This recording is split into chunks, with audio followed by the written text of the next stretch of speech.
Escuela Joselito de Vega.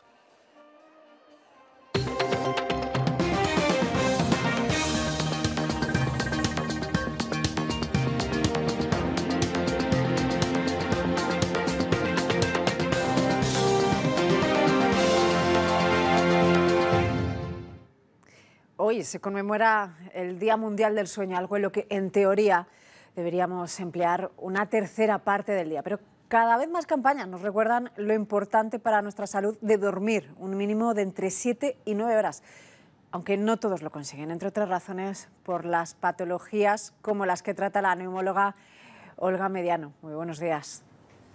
Muy buenos días, ¿cómo estáis? Bien, con sueño, para hacer conmemoración de este día. Pero doctora, antes de nada, ¿por qué es tan importante dormir ese mínimo de horas para nuestra salud?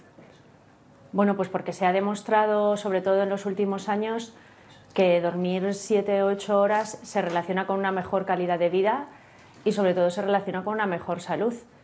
Es decir, que la restricción de sueño, esas personas que duermen 4 o 5 horas diarias, pues en el futuro van a tener un mayor riesgo de tener un infarto cerebral, una angina de pecho, un infarto miocárdico.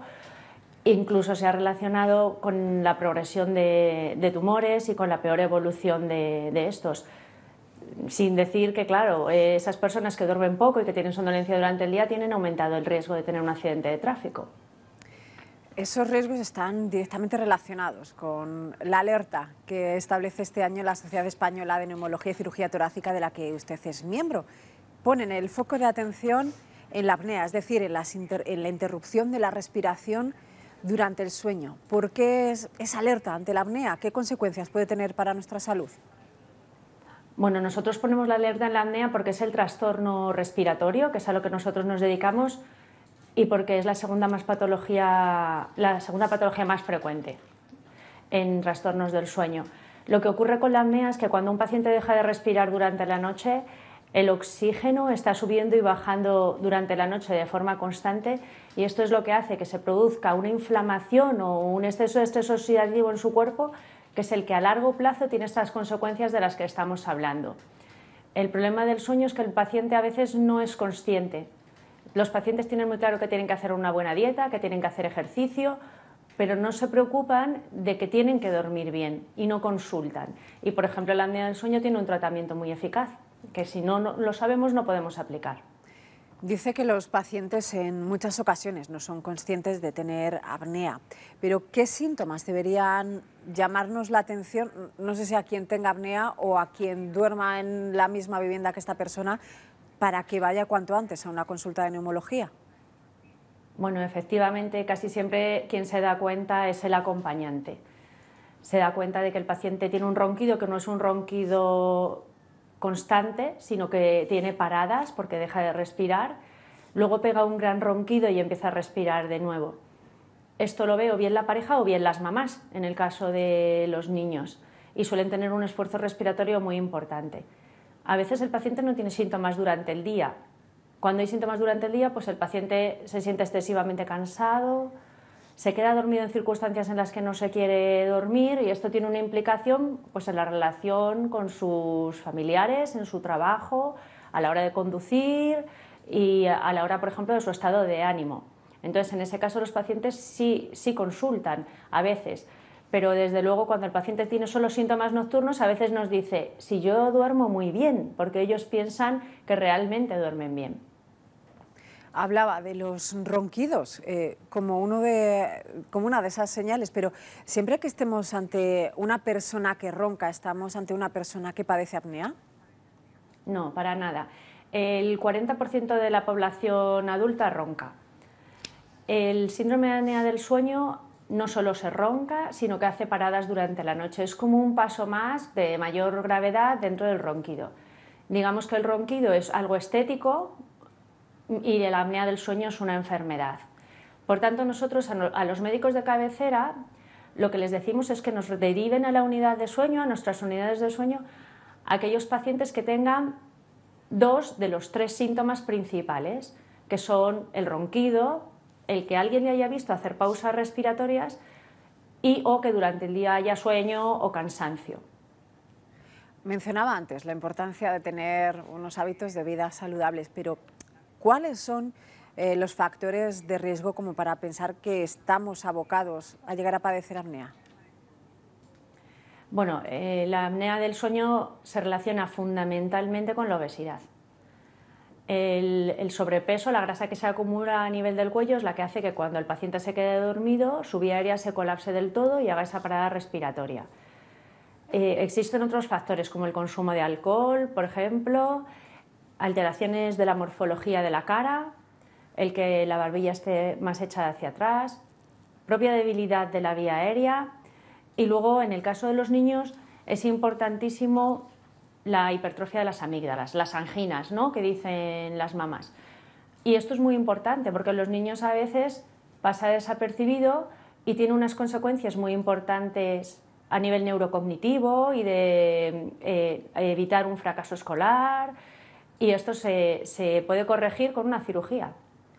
Antes de hablar de esos perfiles que estaba mencionando, sí que me gustaría incidir en esos hábitos de vida poco saludables. Ha citado el tabaquismo, también está el consumo de alcohol, pero ¿podemos sumar a estos hábitos poco sanos el ritmo actual de vida? Es decir, ¿pueden influir directamente el estrés o, por ejemplo, horarios de trabajo nocturnos, partidos, cambiantes?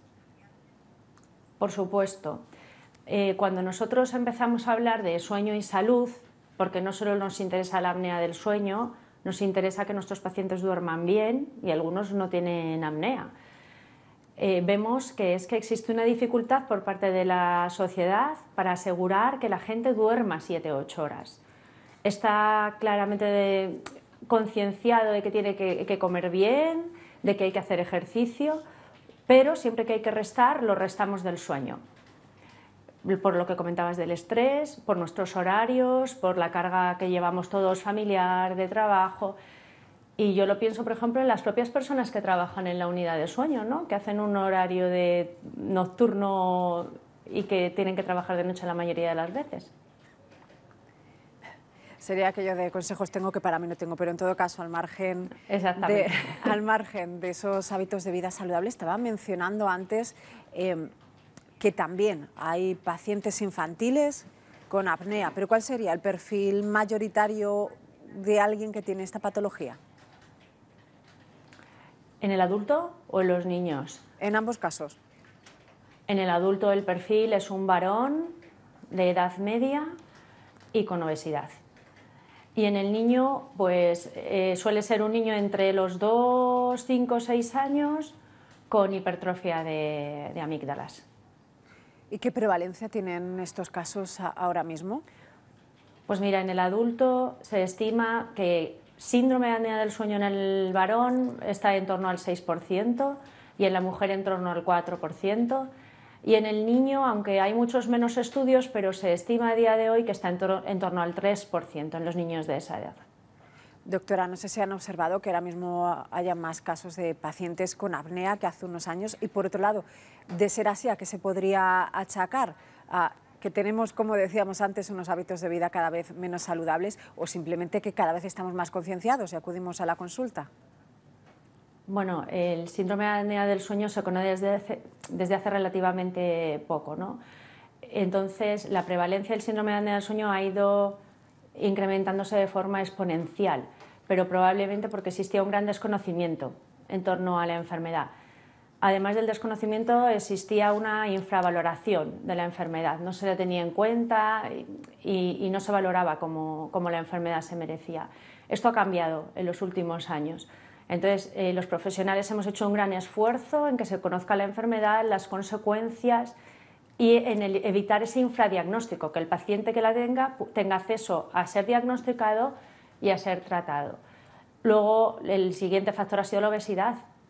Por ejemplo, lo que comentábamos de los niños, antes no veíamos niños con síndrome de apnea del sueño producido por obesidad y ahora ya sí, ¿no? Desgraciadamente vemos niños que no tienen unas amígdalas grandes, pero ya a una edad muy temprana sufren obesidad.